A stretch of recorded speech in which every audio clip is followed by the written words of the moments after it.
Our scripture reading this morning is 1 Peter chapter 2, verses 11 through 17. It's 1 Peter chapter 2, verses 11 through 17.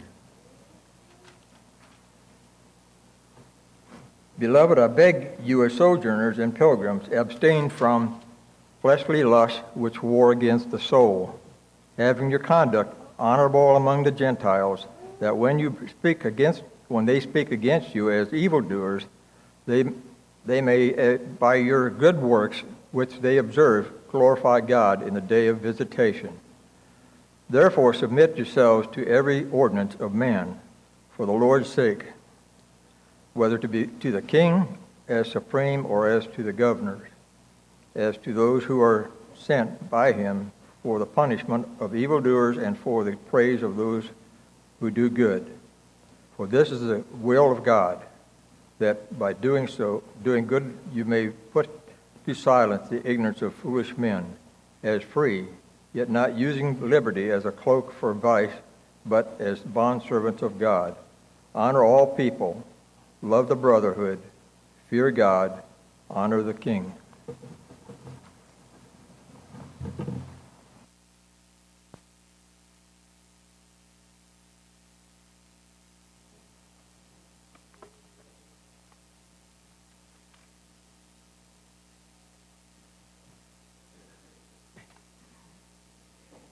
Beautiful day. We're thankful for the presence of each one. We're blessed today to have a number of visitors, and we're thankful that you have come our way. And again, whatever has brought you to Sarasota, whether it's for vacation or an opportunity to travel with work, or if you're here for some special occasion. I know that there are quite a few from the Carter and Dill family that are here. There was a wedding yesterday between Dustin Dill and Kristen Fairbanks, and so we were glad to be able to celebrate that. But whatever it is that has brought you here, we're glad that you're here today. We hope that you'll come back at every opportunity to worship with us. Heard about a man that was about to undergo an operation. He was an older gentleman, and it was his son who was the doctor that was about to perform the surgery. And so just before the anesthesia was administered, the father looked up at his son and he said, "Son, I just want to remind you of one thing. If anything happens to me, your mother is coming to live with you." That doesn't have anything to do with liberty or freedom, but I just share that anyway. I hope that you'll think about for a few minutes with me today about honor. And as far as honoring the freedom that we enjoy in this nation and in Jesus Christ. In the history of civilizations of mankind, freedom is the exception. Through most of the history of the world, kings and queens, monarchs, royalty have ruled over people, and it was assumed that the rights that the people had were those given to them by those governing them. The United States of America began, and we sometimes call it the experiment of freedom or democracy, but understand that our founding fathers believed differently, that it was not from human rulers that these rights were gained, but that rather they were given by God. Listen to the words in the Declaration of Independence.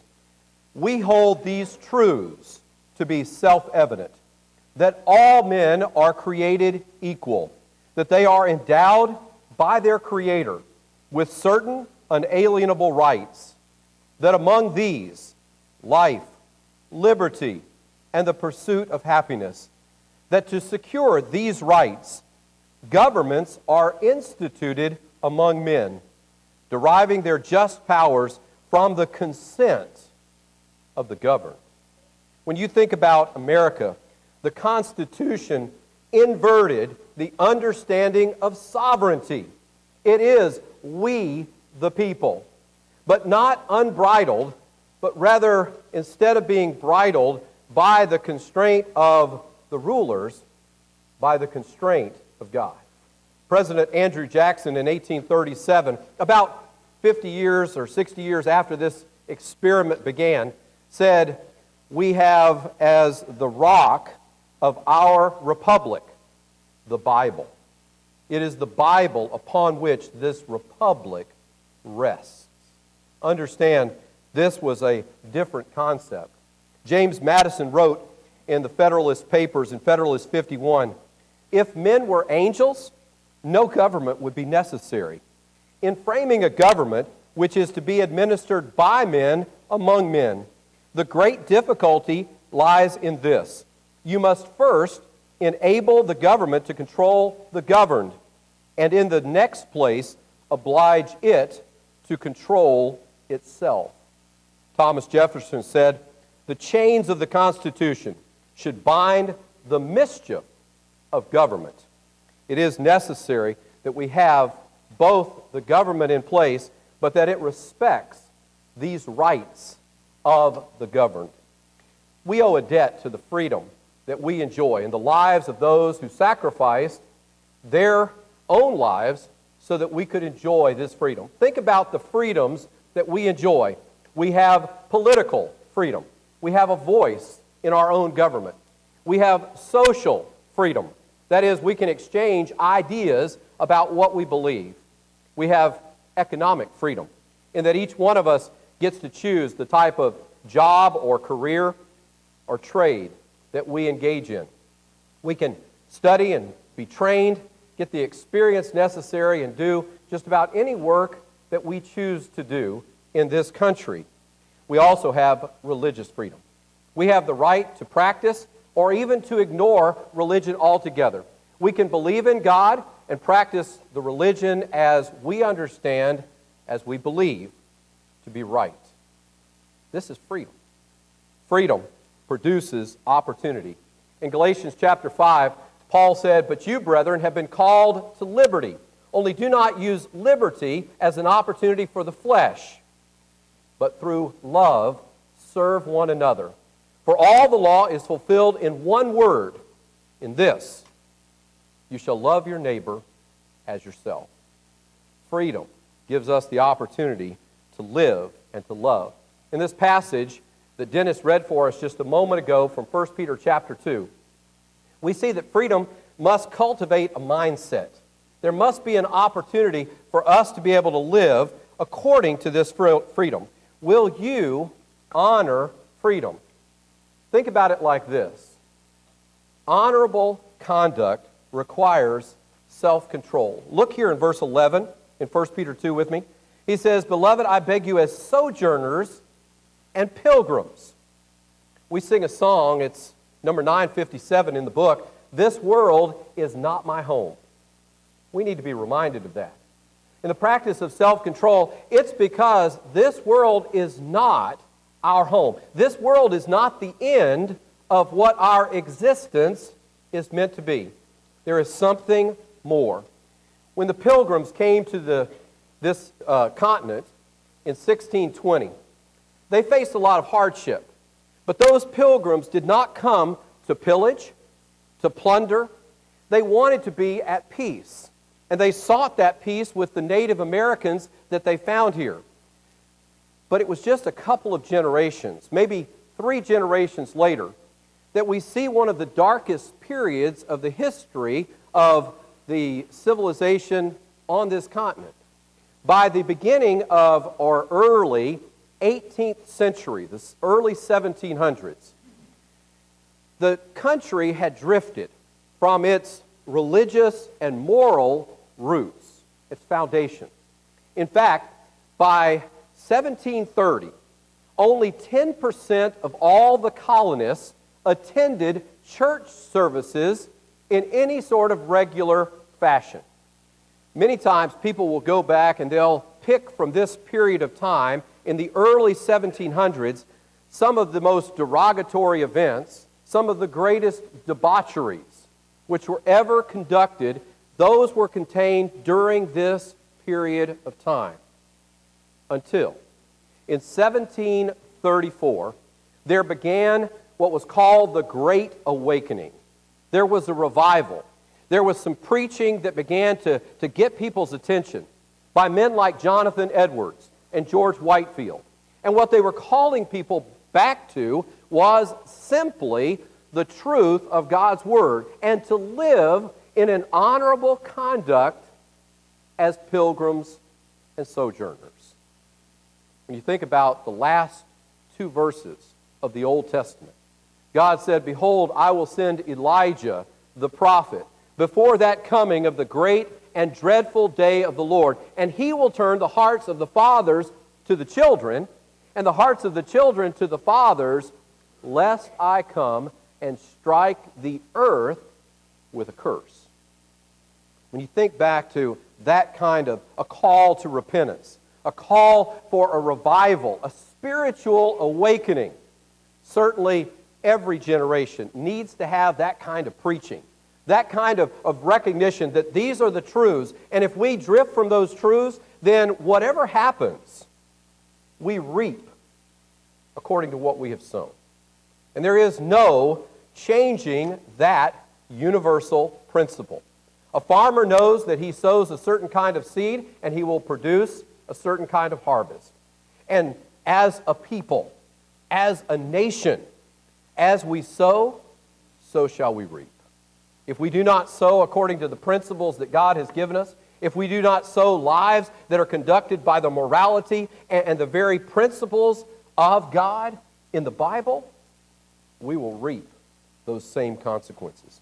John Witherspoon came to America in 1768, and he became the president of the College of New Jersey, later to become Princeton University.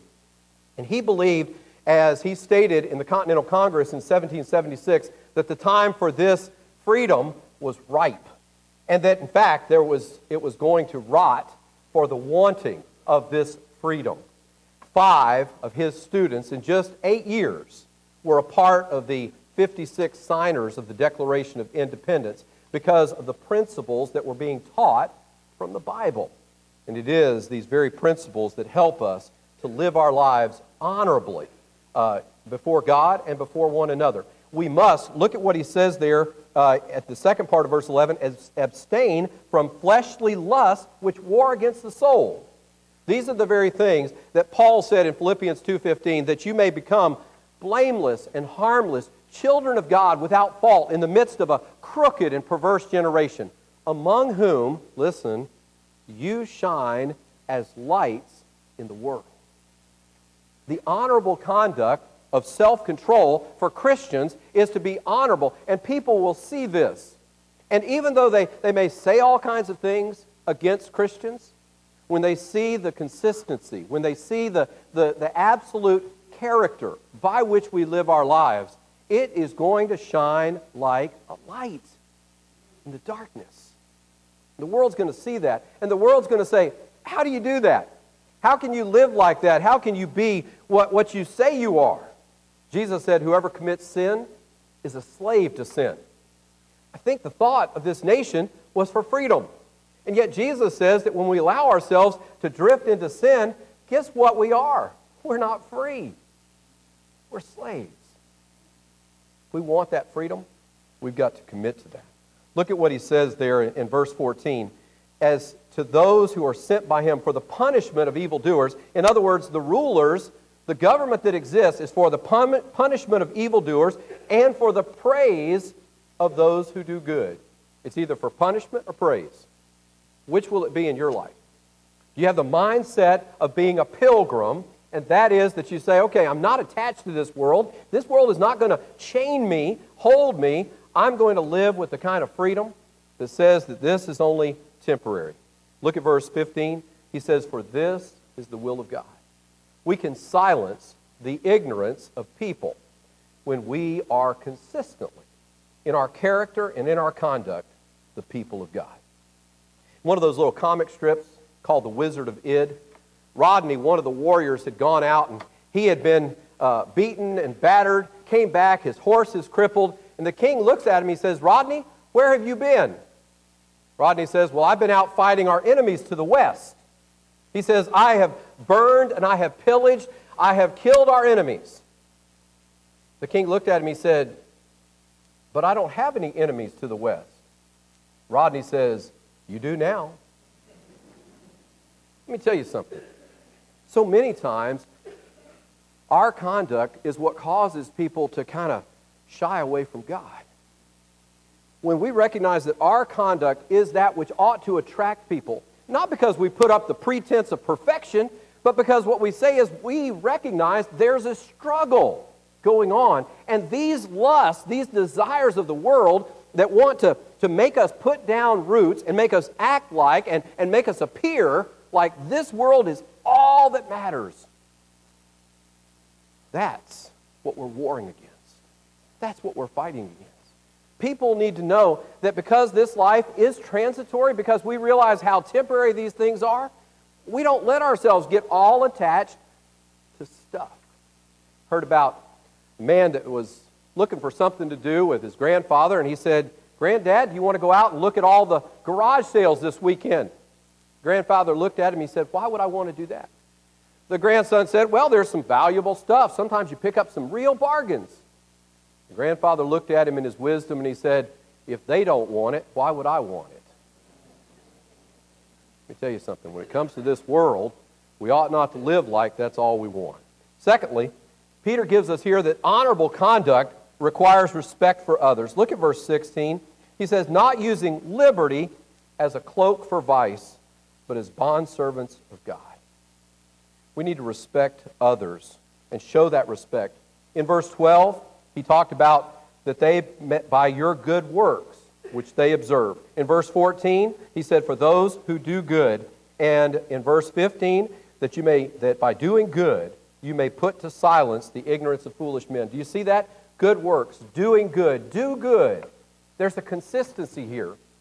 Christians are not the ones who stay locked up inside their homes, passively trying to interface with society. No, we put our actions where our mouth is. We put our lives on the line. Paul said, as much as lies within you, he said, live at peace with all men. But then what he goes on after he says, vengeance is not mine, saith the Lord, God will take care of those things that we sometimes feel like we have to pay back or retribution. What Paul concludes that passage on as far as how we see the things that are done to us, that hurt us, that are wrong against us, in Romans 12:21, he says, do not be overcome with evil, but overcome evil with good. Folks, we're not losing the battle if we are living our lives as a demonstration of the goodness, the generosity, and the graciousness that God has shown us. When we allow the grace of God to reflect in the mercies of our lives, what a tremendous lesson for others. Jesus said, blessed are the peacemakers, for they shall be called sons of God. Several years ago, Larry Burkett, who was a financial advisor and used a lot of Christian principles in his particular financial advice, he had said that people running businesses ought to hire Christians as employees. He said Christians, that is, people following according to Christian principles, they'll make better workers. Well, there was a non-Christian woman who wrote a letter back to him, and she said, I tried your advice. She said, after years of having trouble with employees who were lackluster and who were always kind of negative and wanted to do as little as possible, I took your advice and I hired people who alleged that they were Christians. She said, in all my experience, I've never found more griping, complaining, bemoaning people than them. She said, so I let them go. And she said, you know what I found? She said, I hired refugees. I hired people who were just thankful to be in America, who appreciated what they had been given by the liberty and the freedom, and she said, they made the best workers. I want you to think for a moment. As Christians, who has been set free? Who has all of a sudden received the greatest liberty in all the world to have the weight lifted off of our shoulders, off of our consciences of sin? To know that we have been forgiven in Jesus Christ. This is why Paul would say, therefore, if anyone is in Christ, he's a new creation. Old things are passed away, and behold, all things have become new. You know, one of the things that ought to be new as a Christian is we ought to have a new attitude. We ought to have the kind of attitude that when we go to work, we're thankful to be alive. We're thankful for knowing that we have a hope of eternal life.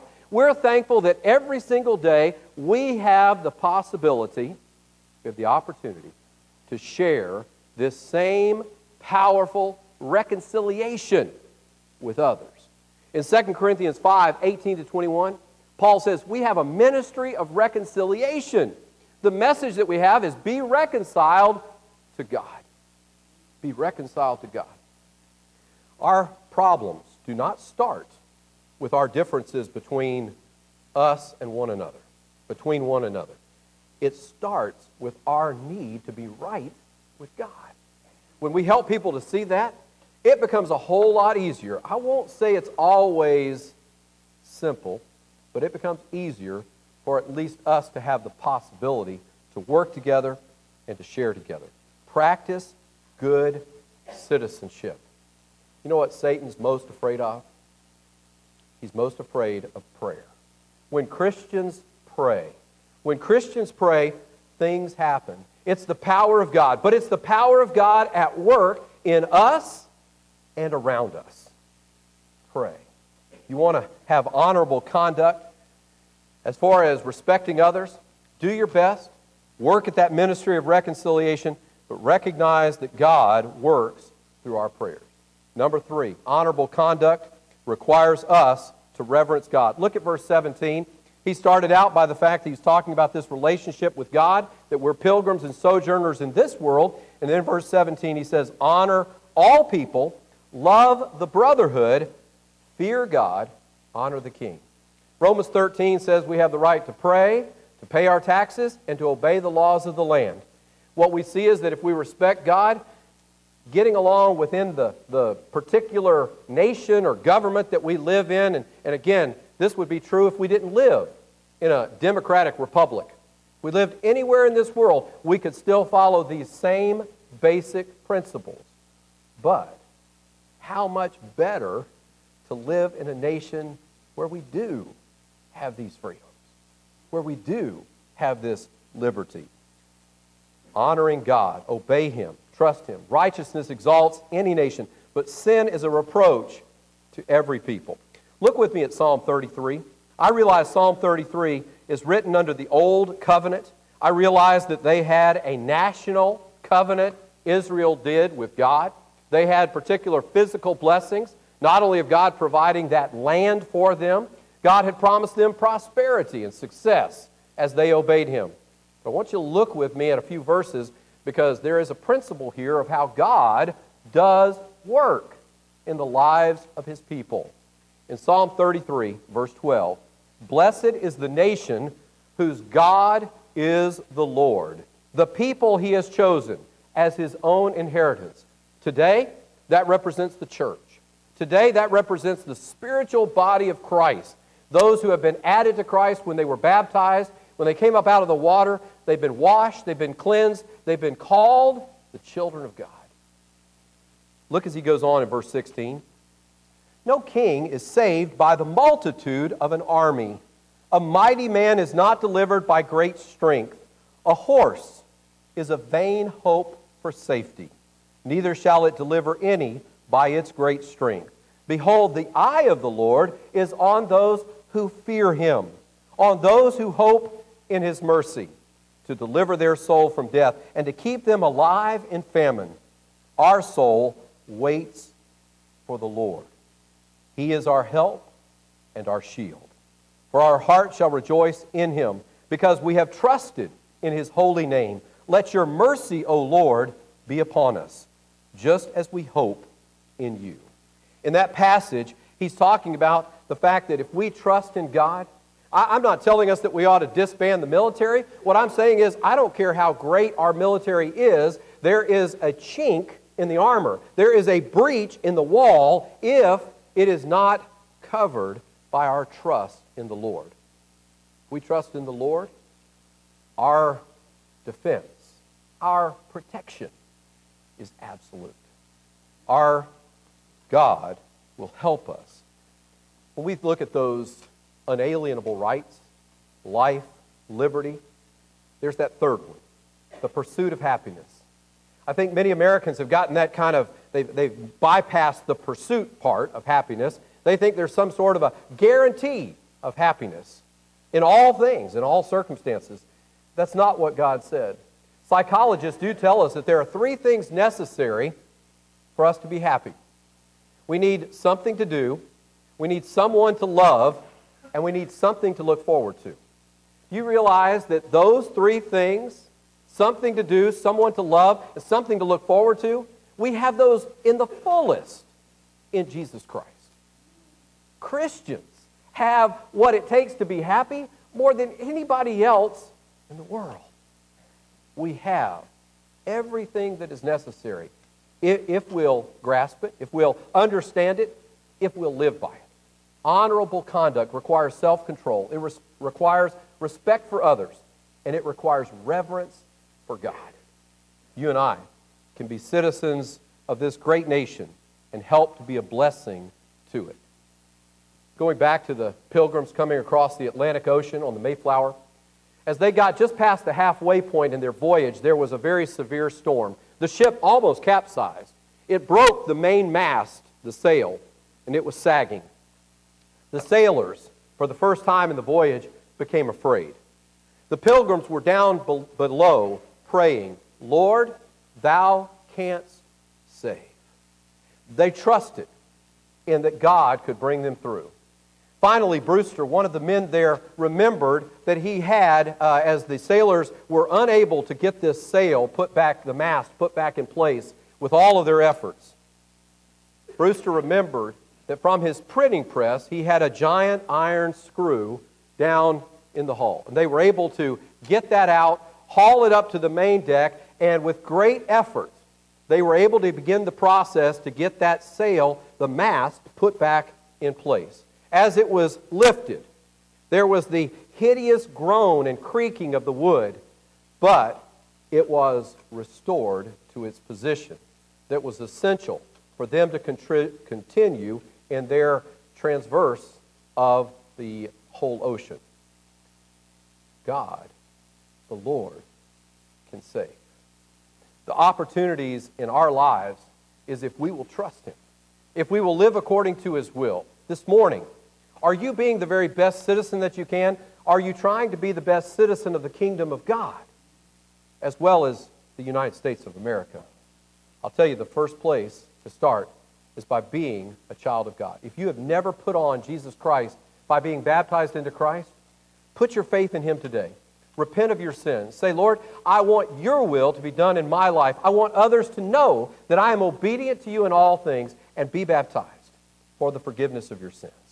If you are a child of God today, but you realize in your life you've let your conduct not necessarily be as consistent and have the character that it needs to be so that others can see the good in your life and then be more aware of the power of God that is present all around them. If there's anything that we can do to assist you today to be a child of God, to be the very best that you can be in His service, won't you come? Just step to the front right now while we stand and while we sing.